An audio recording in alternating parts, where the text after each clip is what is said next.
நமது சொந்தங்கள் அனைவருக்கும் மாலை வணக்கம். நம்ம இந்த பத்திரிகையில் எல்லா ஊருக்கும் நாங்கள் சலங்காட்ட ஆட போகிறோங்க. ஆனால் இந்த பத்திரிகை பார்த்தோன்னே ஒரு பிரமிப்பான விஷயம். அழகாக பத்திரிகை அடிச்சிருக்காங்க. கொங்கு நாடு, திருப்பூர் மாவட்டம், அவனாசி வட்டம், தெக்லூர் கிராமம், ஏரிப்பாளையம். அதாவது ஒரு நிகழ்ச்சி பண்ணுறதுக்கு முன்னாடி அந்த பெரியவங்களுடைய வழிகாட்டுதல் பேரில் அழகா அந்த பத்திரிகை அடிக்கும் போதே பார்த்தீங்கன்னா முழு நிறைவாக ஒரு பத்திரிகை. திருக்குட நன்னீராட்டு விழா, ஒவ்வொரு வார்த்தைகளும் ரொம்ப பக்குவமா அடிச்சு பத்திரிகை செஞ்சிருக்காங்க. இப்ப இந்த ஆட்டத்தை வந்து மாமா பாடினாங்க. அந்த பாட்டுலயே இந்த ஆட்டத்தை பத்தி எல்லாமே மாமா பாடிட்டார். புதுசா சொல்றதுக்கு ஒண்ணும் இல்லைங்க. 2000 வருஷத்துக்கு முன்னாடி இருந்து ஆட்டம் நடக்குதுன்னு சொல்றோம். அதுக்கு ஏதாவது சான்றிதழ் இருக்குதா அப்படிங்கிறது கட்டாயமா கேள்வியா இருக்கும்.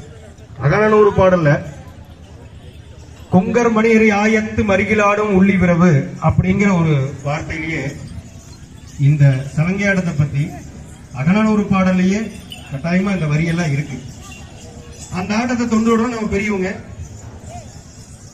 இடுப்புக்கு கீழே பெரிய மணிகளை கோர்த்து கட்டி கிட்டத்தட்ட பாத்தீங்கன்னா நைட்டு பால் கறவையெல்லாம் முடிச்சுட்டு நோம்பி சாட்டினாங்கன்னா வசந்த காலத்துல மாரியத்தா மாகாளியத்தா பூச்சாட்டுல நீர் தெய்வமா மாகாளியம்மன் மாரியம்மன் கோயிலுக்கு உள்ளேயும் நெருப்பு படிவான சிவபெருமான தீச்சட்டியாவும் பூக்குண்டமாவும் கோயிலுக்கு வெளியில அந்த குண்டத்தை சுத்தியோ பூவோடு எடுத்து ஆடுறதுக்கு பக்கதா இந்த கம்பத்தாட்டம், இந்த சலங்கை ஆட்டம் எல்லாமே அந்த நிகழ்ச்சி தொடர்ந்து பல ஆண்டுகளை ஆடிட்டு வந்தாலும் இப்ப அதைய திருப்பியும் எங்க ஆசான், எங்க பெரியவங்க எல்லாம் இப்போ புலவர் மாமா, சுப்பிரமணிய மாமா, ஆதன் செந்தில் மாமா, ஆதன் பொன் செந்தில்குமார்னு சொல்லி எங்க தலைவர், இவங்கெல்லாம் சேர்ந்து எங்களெல்லாம் ஒருங்கிணைச்சு கிட்டத்தட்ட 13 வருஷமா இந்த ஆட்டத்தை நாங்கள் ஆடிட்டு வரோம். தொடர்ந்து 2 மணி நேரம் நடக்கும். நடுவில் ஆட்டம், பாடல் அப்படி தொடர்ச்சியா போயிட்டே இருக்கும். இறுதி வரைக்கும் இருந்து நீங்க கண்டுகளிக்கணும்னு தாழ்மையா கேட்டுக்கிறோம். நன்றி.